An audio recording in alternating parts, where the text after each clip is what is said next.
saltwater crocodiles, taipans, box jellyfish, great whites. If someone asked you to name the deadliest thing in ancient Australia, you'd probably pick one of those. You'd be wrong. For tens of thousands of years, the single most dangerous thing an Aboriginal person could face almost certainly wasn't a predator at all. It was giving birth. Stick around, because by the end of this video you'll understand why one of the most ordinary human acts was also one of the deadliest, and what people did about it, long before anyone had heard the word hospital. Here's why your brain jumped to crocodiles. Predators make a great story. A death by taipan bite is dramatic. The kind of thing that ends up in a documentary with ominous music, like this one. But dramatic doesn't mean common. Crocodile attacks, snake bites, shark attacks. These were real risks, and Aboriginal communities built sophisticated knowledge to avoid them. Songlines marking dangerous waterholes. Techniques for reading snake tracks. Seasonal calendars that told you exactly when not to swim, because that's when the crocodiles were nesting. The flashy dangers were the ones people got good at managing. They were visible. They were taught to children, generation after generation. By the end of this video, you'll understand why the real deadliest risk in ancient Aboriginal Australia was quiet, common, and faced by roughly half the population. And you'll see exactly how much that risk has shrunk today using real numbers from modern Australia. This isn't guesswork. It's built from anthropology, oral history, and modern maternal health data, including figures from Australia's own health authorities, so you're getting where the evidence actually stands, not just a dramatic claim. This pattern isn't unique to Aboriginal Australia, either. It's true of nearly every pre-industrial society in human history. Ancient Egypt, medieval Europe, the Roman Empire, Edo period Japan. Wherever you look before modern medicine, maternal death sits near the very top of the death toll. We don't have precise ancient body counts. No one was keeping records 40,000 years ago. But anthropology and studies of comparable pre-modern populations paint a consistent picture. Childbirth without modern medicine carries enormous risk. Hemorrhage, infection, obstructed labor, a baby positioned wrong with no safe way to intervene. Here's the number that should recalibrate how you think about this. In some of the highest risk traditional societies studied, researchers have estimated maternal mortality as high as 1 in 20 births ending in the mother's death. An upper-end estimate, not a fixed rule, but even the middle of the range is staggering. Now multiply that across a woman's reproductive life. Most women weren't giving birth once. They were doing it 5, 6, 8 times. That risk doesn't just add up, it compounds every single time. Compare that to your lifetime odds of ever being bitten by a snake. There's no contest.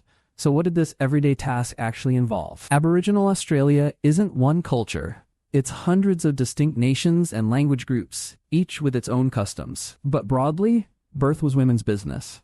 Men were excluded. A woman was attended by other women, often older, experienced women who carried generations of knowledge about labor, positioning, and herbal remedies. Births often happened away from camp, at a specific site that could hold deep cultural significance. There was real medical knowledge at work. Certain plants to ease pain or encourage contractions. Techniques to try to turn a breech baby by hand. Knowledge about post-birth recovery. But when something went catastrophically wrong, a hemorrhage that wouldn't stop, an infection setting in, there was no surgery, no transfusion, no antibiotics to fall back on. Skill could reduce the risk. It couldn't eliminate it.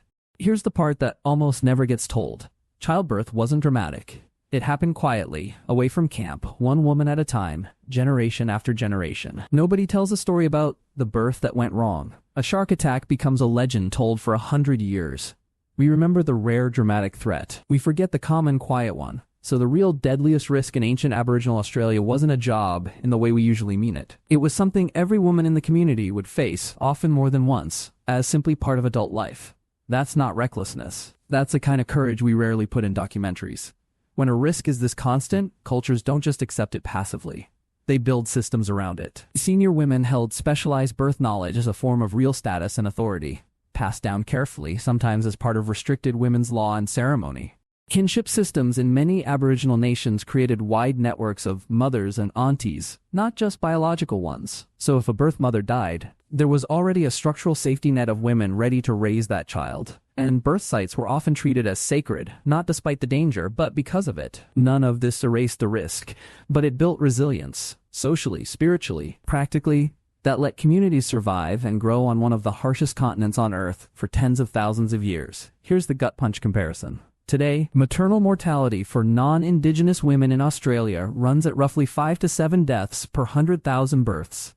payoff of antibiotics, blood transfusion, sterile technique, and emergency surgery. That drop from 1 in 20 to a fraction of 1 in 10,000 is one of the greatest achievements in modern medicine, but it's worth sitting with the rest of the number. According to Australia's own health data, Aboriginal and Torres Strait Islander women today still die in childbirth at roughly 2 to 3 times the rate of non-Indigenous women. The ancient risk hasn't fully disappeared. For some communities, it's just been pushed further away than for others. So next time someone tells you the most dangerous thing in the ancient world was a crocodile with a death roll, or a snake faster than your eye can follow, you'll know the real answer was quieter than that.